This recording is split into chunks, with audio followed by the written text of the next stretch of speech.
If Machiavelli were alive today, he would write, "True power isn't in conquering, it's in not needing to conquer." And that, brother, is exactly what women don't want you to know. A woman can pretend interest, mimic attraction, even whisper, "I love you." But there is one thing she can never fake. Her reaction the moment she loses the power to shape you. Right there, in that instant, she stops being the artist and becomes the artwork. And that terrifies her. Today, I'm not going to talk about seduction tricks or cheap tactics. I'm going to reveal the Machiavellian truth that flips the entire dynamic. A woman does not fear losing you, she fears you being complete without her. And once you understand why, you will never play the same game again. If you're new to the channel, hit subscribe and stay until the end of the video. And while you're at it, drop a like, share this, and enjoy the content. For years, I believed women feared abandonment, that their worst nightmare was ending up alone, watching time pass as their options slowly evaporated. Every relationship article, every so-called expert repeated the same script. Women need emotional security. Women fear loneliness, and like a good fool, I believed it. So I did everything meant to reassure a woman. I sent long messages about how much I missed her. I constantly reaffirmed my feelings. I gave her every ounce of certainty that I wasn't going anywhere. I became the stable, predictable, reliable boyfriend. And guess what happened? She got bored. She pulled away. And eventually, she left. But she didn't leave because I abandoned her. She left because, without even realizing it, I handed her something far more valuable than my time or loyalty. I gave her total control over how I saw myself. That's the real secret, brother. A woman's deepest fear is not losing you. It's losing her influence over your perception of her, over how you see her, over the power she holds inside your mind. Think about it. A woman can live alone perfectly fine. Many do, and they thrive. They have friends, careers, hobbies, purpose. Loneliness is not her enemy. Her true enemy is becoming invisible in the mind of a man she considers valuable. Let me tell you what I saw with Valeria. She was brilliant, successful, a powerhouse in marketing, confident, the kind of woman who intimidates most men. She had options plenty. Men chased her like flies to honey. We met at a networking event. We talked briefly. There was chemistry, obvious chemistry. We exchanged numbers, and this is the part where most men would begin the chase. Constant messages, asking her out, showering her with compliments.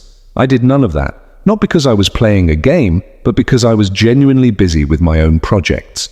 I had things to build, goals to pursue, a life that didn't revolve around earning her attention. I texted her a couple of times, but without desperation or urgency. 3 weeks passed, then she messaged me, "Why don't you treat me like the others?"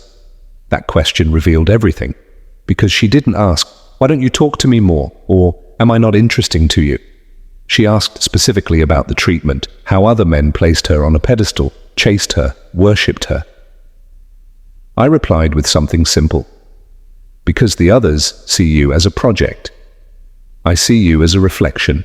And brother, if this is resonating with you, follow me here on the channel, because what's coming will change how you understand power forever. And it goes even deeper than that. My answer completely threw her off balance. She called me that same night. She wanted to know what I meant. She wanted clarity, but more than anything, and this is the part that matters, she wanted to recover control over how I perceived her. Because in that moment, she could no longer shape my opinion. She could no longer turn herself into the special woman I supposedly needed, because I wasn't looking for anyone to fill a void. She couldn't play her usual seduction cards because I wasn't sitting at the table waiting for her to deal them. And here's the craziest part. It wasn't that she was manipulative or a bad person. She wasn't. It was simply her nature, her way of relating to the world. Machiavelli understood this 5 centuries ago. People act in their own interest even when they're not aware of it. That's not cynicism, it's realism. Women have perfected over generations the art of controlling how men perceive them. It's their survival strategy.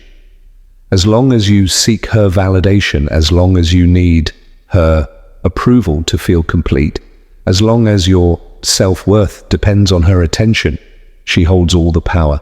But the moment, like the exact, precise moment, your self-esteem no longer depends on whether she replies quickly, likes your photos, or introduces you as her boyfriend.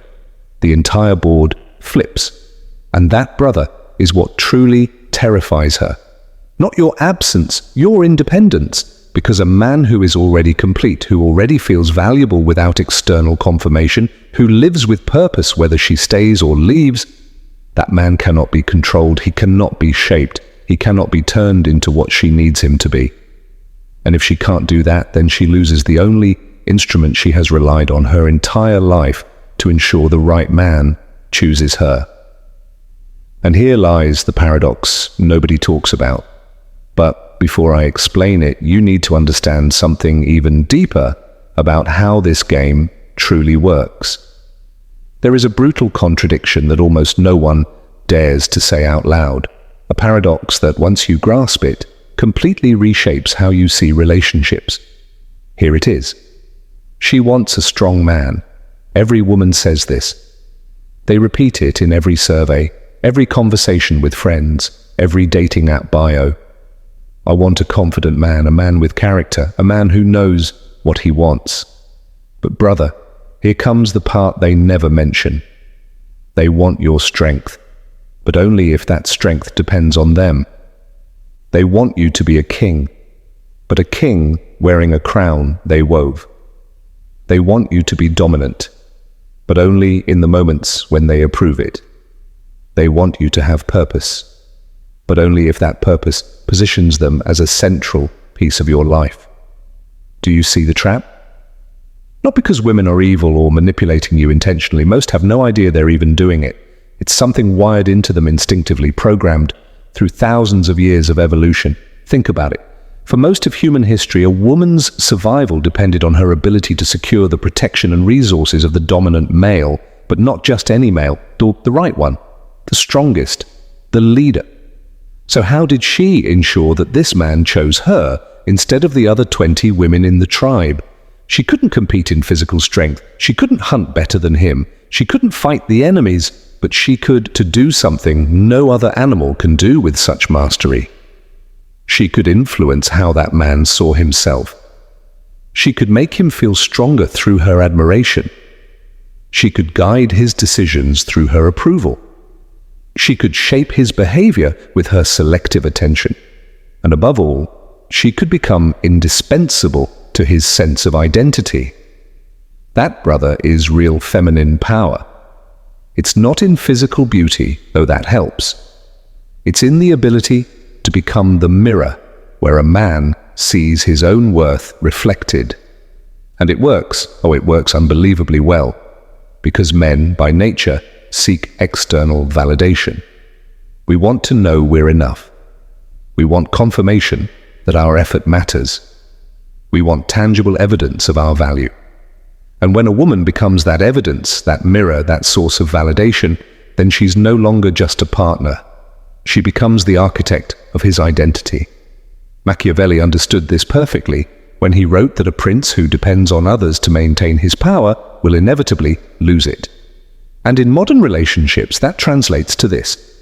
The man who depends on a woman to feel complete has already lost before the game even begins.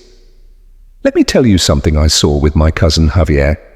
Javier was one of those guys who had it all: a solid job in finance, a brand new car, gym 5 times a week, the full package.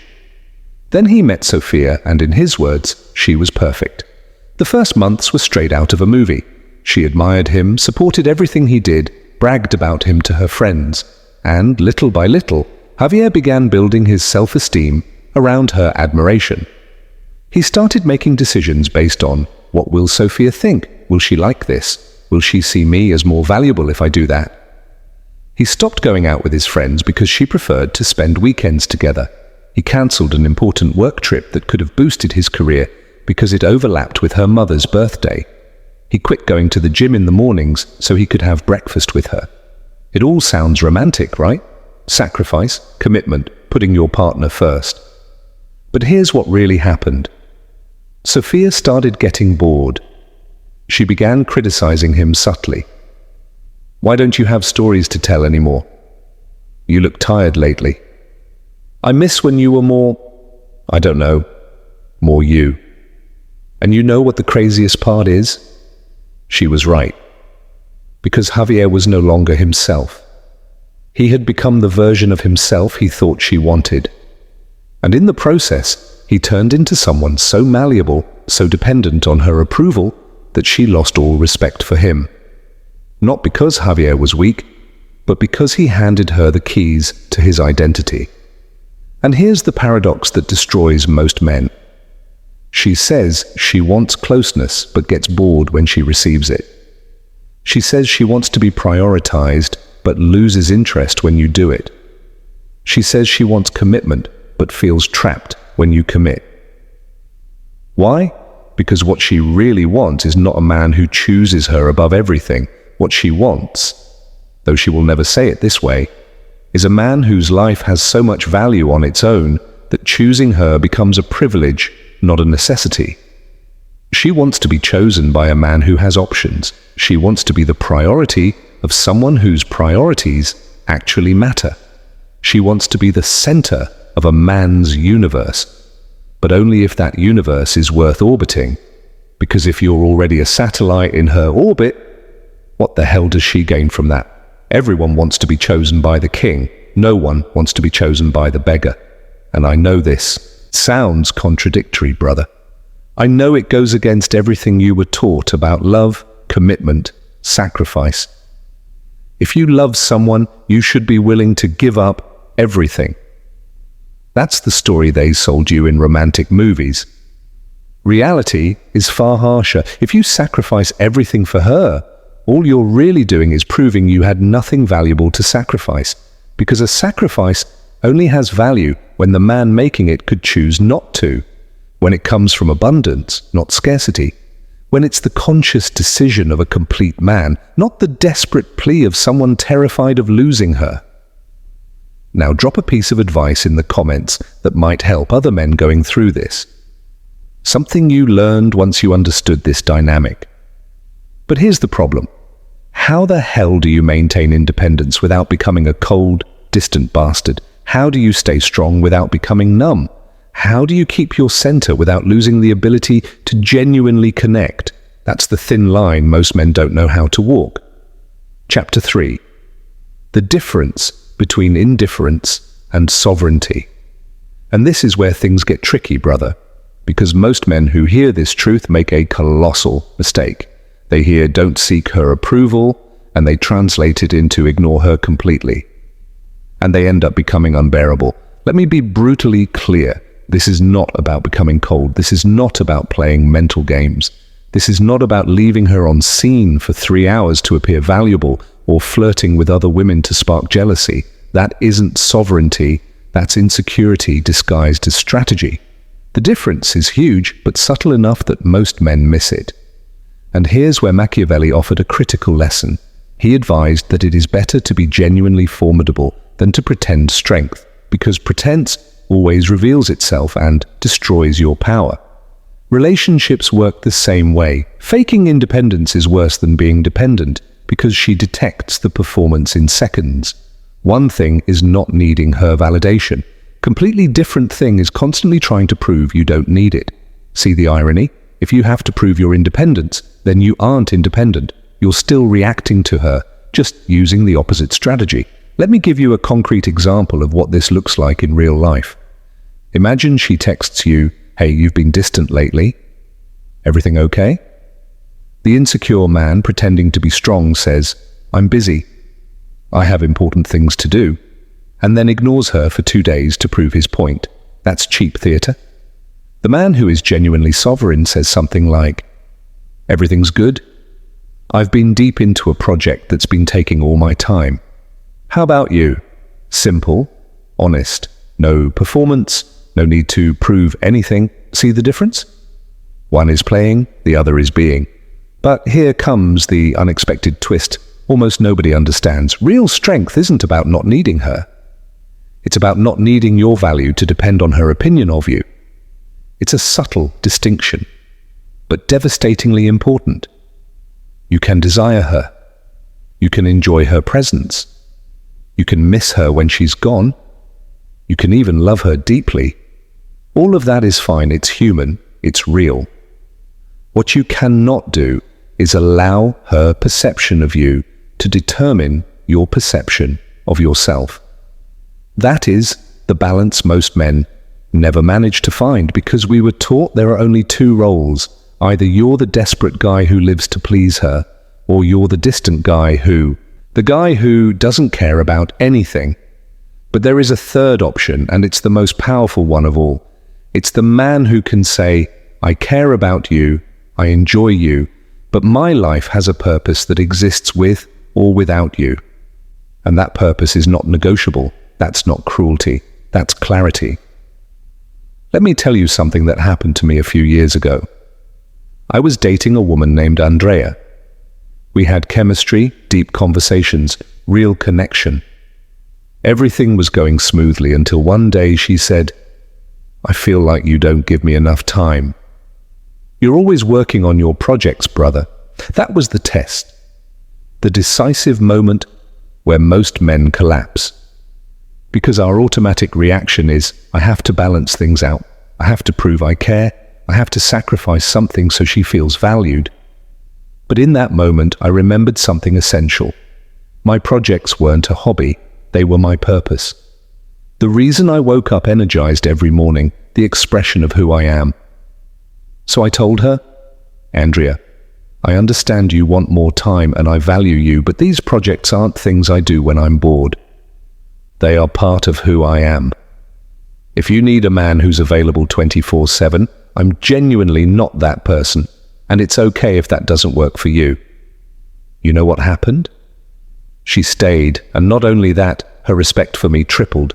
Because I wasn't rejecting her, I was affirming my identity without asking for permission. Here's the secret that confuses everyone. She doesn't want you to fold. She wants to see if you can refuse to fold, because deep down, on an instinctive level she can't even articulate, she is constantly testing. Does this man truly know who he is, or is his identity flexible enough for me to shape it to my convenience? And when you pass that test, when you hold your center without being an asshole, something in her brain clicks. This man knows himself. I can't guilt trip him. I can't make him doubt himself. I can't turn him into my project. And contrary to what you may think, that doesn't push her away. It pulls her in even more. Now let me ask you something. In your opinion, what works better when a woman tests you with the line, you've been distant lately? A, being direct and saying, been focused on my things, but I'm here. B, ignoring the comment and changing the subject. Type A or B in the comments and give a quick reason why. I want to see which approach wins in this video, because here's what no one tells you. Indifference is easy. Any coward can ignore, any insecure man can pretend not to care. But sovereignty, that requires something far harder. It requires being present without being needy, honest without being manipulable, emotional without using emotions as currency, able to say I care without it automatically turning into please validate me. And that, brother, is an art. An art very few master, because it demands something fundamental. You must value yourself first without needing witnesses. Because here is the most uncomfortable truth of all. If you need her to recognize your worth in order to believe you have it, then you don't have it. Real value doesn't need an audience. It doesn't need applause. It doesn't need external confirmation. It simply is. And when you reach that point, when you live from that center, something fascinating happens. You stop playing her game. You stop playing on her board. You start playing on your board. And she is the one deciding whether she qualifies to play on it. But applying this without becoming an emotional iceberg, without losing your humanity, without turning yourself into a calculating robot, that is the real challenge. Because once you put all of this together, you reach a conclusion that is as simple as it is devastating. The man who does not need to be understood is impossible to control. And that, brother, is the key to everything we've been talking about. Look, you can learn every seduction trick in the world. You can memorize what to say, how to act, when to pull back, when to move forward. But if your internal frame is still, I need her to validate me, then all of it is theatre. And theatre, no matter how good, eventually collapses. The real transformation isn't in changing your tactics, it's in changing your identity. And that's where most men get stuck, because identity isn't something you change over a weekend after watching motivational videos. It's a process of peeling away the layers of conditioning you were taught since childhood. They taught you that being a good man means pleasing everyone, that love is measured through sacrifice, that if you truly care about someone, you must be willing to reshape yourself for them. That vulnerability means exposing your insecurities without a filter. And all of that, brother, is a lie wrapped in good intentions. Real vulnerability is not showing your wounds, it's showing your purpose. It's telling the world and her, this is who I am, this is what I stand for, and I don't need your approval to continue on my path. That requires something very few men possess, the willingness to be misunderstood, because when you live from your center, when your decisions no longer seek external validation, when your life has a purpose that doesn't depend on whether she stays or leaves, you are going to be misunderstood constantly. She will say you're cold, her friends will say you're distant, your family will say you've changed, and everyone will want you to return to being that compliant, accommodating version of yourself that they were comfortable with.